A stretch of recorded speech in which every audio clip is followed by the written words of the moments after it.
Hello YouTube, this is The Bucket coming at you today with my Beretta 1935 from World War II. Mine was made in 1944. It does have the 4UT mark, which means it was procured by the Germans in World War II.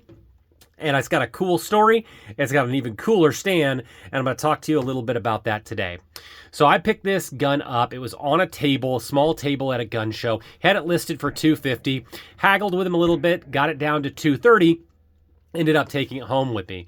When I got it home, I was super excited to see the 4UT mark, which was a procurement mark that they put on it when they were making these 32 ACP pistols under German order.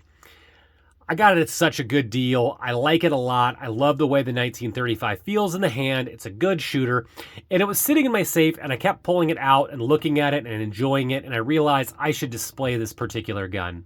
So I went ahead and I looked about lots of different options for what you could do to display a gun. And I saw that at Legacy Collectibles, they always use the same stands. And I like the way they look in their photos. And I think it would look really good for displaying.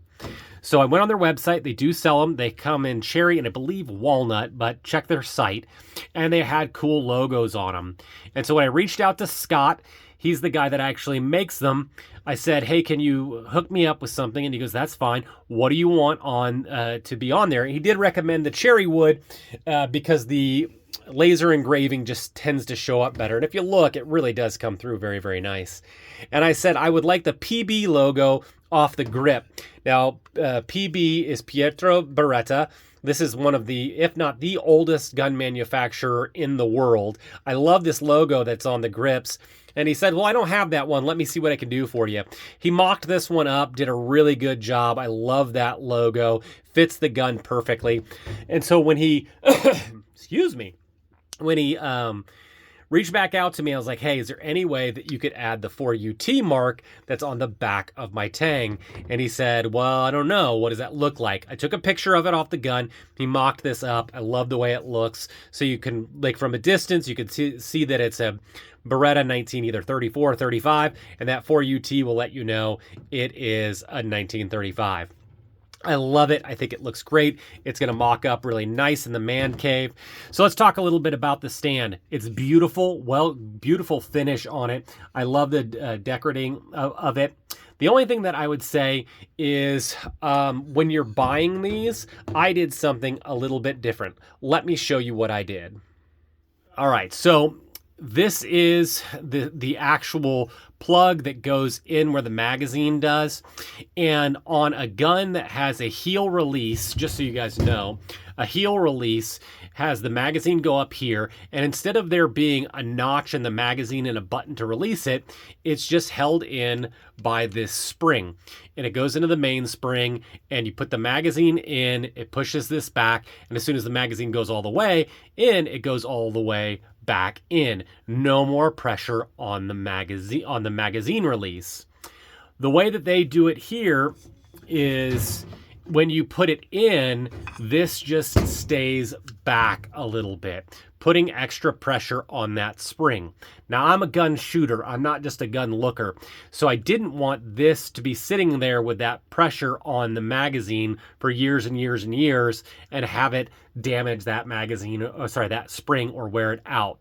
So what I did is I got a Dremel and I just dremeled a little notch. And if you could see it, hopefully it'll show up. You can see I put a little notch in there, just sanded that out a little bit. So when the magazine catch goes all the way down here, it'll lock back in, take that pressure off the spring.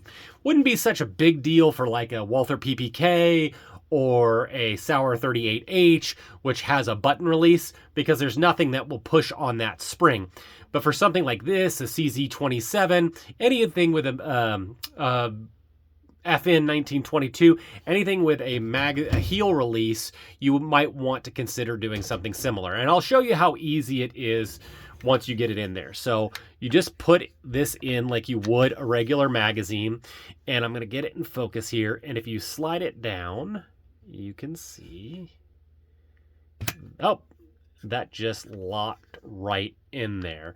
And so now there's nothing coming out of the magazine release. It's still in there super, super tight. It's not going to go anywhere. It can be banged on, and it's going to work out really, really well.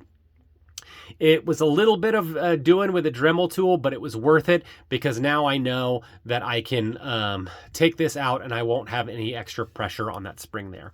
Didn't cost me anything, just took a little bit of doing for me, just having to take my time, slow it down the bucket, don't end up hitting that with the Dremel and messing up this beautiful finish. So if you're thinking that you want a way to display your beautiful World War I, World War II collectibles, these are a good price.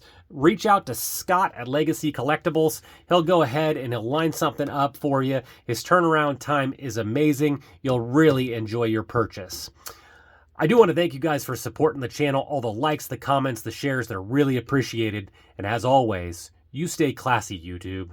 Little middle baby bucket. Do you want to live in California? No! Why?